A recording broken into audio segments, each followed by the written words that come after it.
राजा जनमेजय ने कहा, मुनिवर, आपके मुखारविंद से यह प्रसंग सुनकर मुझे महान आश्चर्य हो गया। राजा जनमेजय ने व्यास जी से कहा कि महाराज, आपके मुख से ये बात सुनकर कि भगवान श्री कृष्ण, जिनको जगत गुरु कहते हैं, जिनको जगत का स्वामी कहते हैं, जिनको सृष्टि का रचनहार कहते हैं, वो भगवान किसी और से एक पुत्र प्राप्ति के लिए भीख मांग रहा है, तप कर रहा है, प्रार्थना कर रहा है।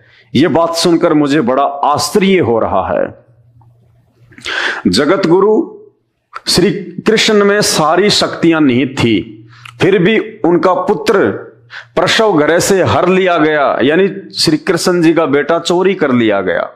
ऐसी घटना कैसे हो गई? नगर की रक्षा का समुचित प्रबंध था, सुरक्षित अंतःपुर में प्रवेश गृह की व्यवस्था थी, फिर भी सम्रासुर ने भीतर प्रवेश कर उस बच्चे को कैसे हर लिया? सत्यवती नंदन व्यास जी, इसका जो कारण है वह स्पष्ट बताने की कृपया कीजिए। तो व्यास जी ने क्या कहा?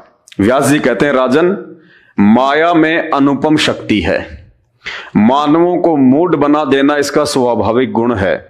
लोग इसे सांभवी कहते हैं। जगत में कौन ऐसा है जो इसके प्रभाव में न आया हो? मनुष्य का जन्म पाते ही सभी मानवोचित गुण उसमें आ जाते हैं। संपूर्ण गुण देह से संबंध रखते हैं। देवता अथवा दानव कोई भी इस नियम का उल्लंघन नहीं कर सकता। व्यास जी कह रहे हैं श्री कृष्ण जी के विषय में, जिनको हम अपनी अज्ञानता के चलते जगन्नाथ भगवान कहते हैं। व्यास जी कहते हैं कि माया के प्रभाव से कोई नहीं बच पाया। चाहे तेरा जगन्नाथ हो, चाहे देवी देवता हो, चाहे ब्रह्मा विष्णु महेश हो, माया के प्रभाव से कोई नहीं बच पाया। तो फिर वो जगन्नाथ कहां हुआ जिसके ऊपर माया का प्रभाव काम कर रहा है?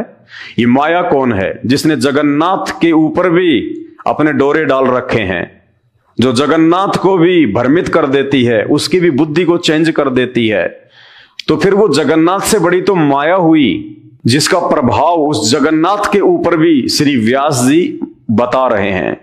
ये माया कौन है? ये माया है जिसे आप जगन्नाथ कहते हैं, ब्रह्मा विष्णु महेश को। इनकी मां दुर्गा, अष्टंगी, 8 भुजा वाली, शेरा वाली, जिसको शास्त्रों में माया कहा गया है, प्रकृति देवी कहा गया है।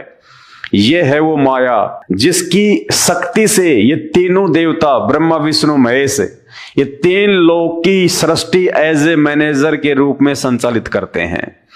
ये तीनों जगन्नाथ नहीं है, ये पूर्ण परमात्मा नहीं है, इनसे ऊपर माया है। इनकी मां जगदम्बा दुर्गा, दुर्गा से ऊपर उसका पति है काल, मुसलमान धर्म में जिसको शैतान कहते हैं। उस शैतान से ऊपर है वो जगन्नाथ, जो सबसे ऊपर है, जिसकी सत्ता सबके ऊपर है। और इस बात का विशेष तौर पे आपको उस समय पता चलेगा जब आप YouTube पे जाके सर्च करेंगे सृष्टि रचना संत रामपाल जी महाराज।